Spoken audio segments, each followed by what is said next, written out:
Los Tres Mosqueteros. Alejandro Dumas.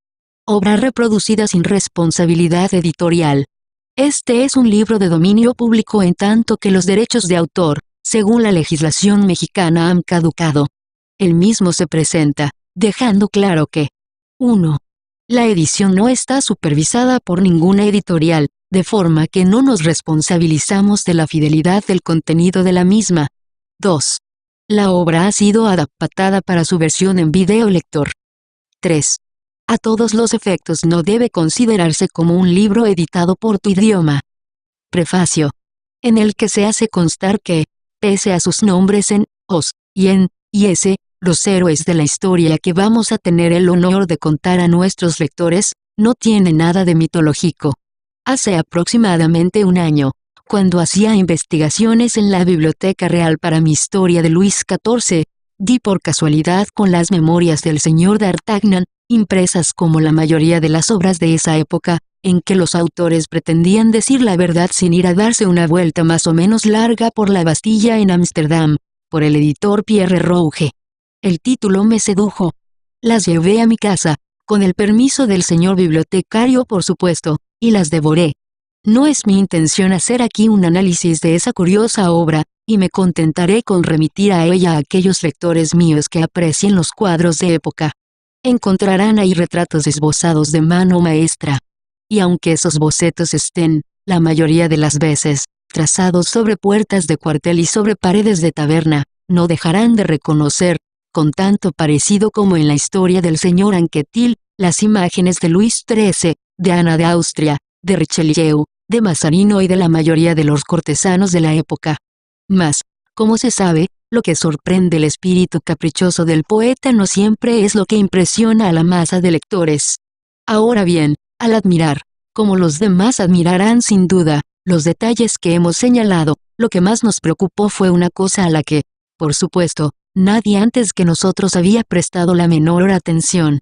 D'Artagnan cuenta que, en su primera visita al señor de Treville, capitán de los mosqueteros del rey, encontró en su antecámara a 3 jóvenes que servían en el ilustre cuerpo en el que él solicitaba el honor de ser recibido, y que tenían por nombre los de Athos, Porthos y Aramis.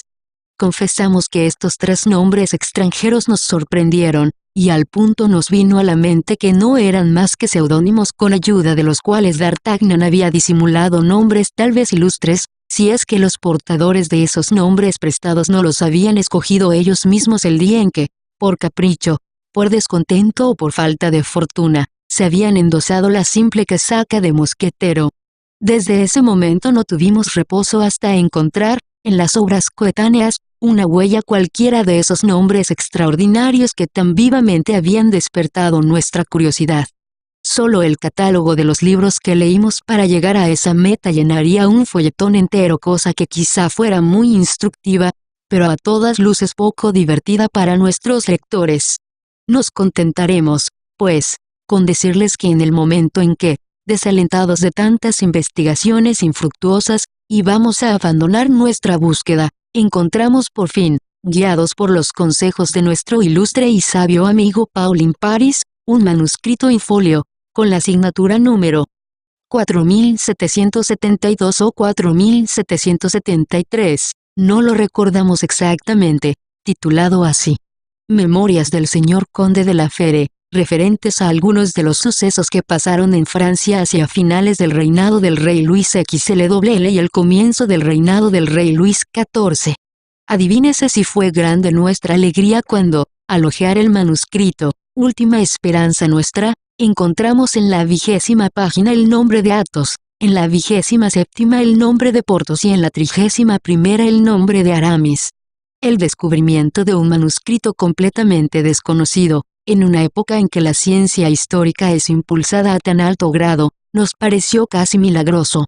Por eso nos apresuramos a solicitar permiso para hacerlo imprimir con objeto de presentarnos un día con el bagaje de otros a la Academia de Inscripciones y Bellas Letras, si es que no conseguimos, cosa muy probable, entrar en la Academia Francesa con nuestro propio bagaje. Debemos decir que ese permiso nos fue graciosamente otorgado. Lo que consignamos aquí para desmentir públicamente a los malévolos que pretenden que vivimos bajo un gobierno más bien poco dispuesto con los literatos. Ahora bien, lo que hoy ofrecemos a nuestros lectores es la primera parte de ese manuscrito, restituyéndole el título que le conviene, comprometiéndonos a publicar inmediatamente la segunda si, como estamos seguros, esta primera parte obtiene el éxito que merece. Mientras tanto, como el padrino es un segundo padre, invitamos al lector a echar la culpa de su placer o de su aburrimiento a nosotros y no al conde de la Fere. Sentado esto, pasemos a nuestra historia.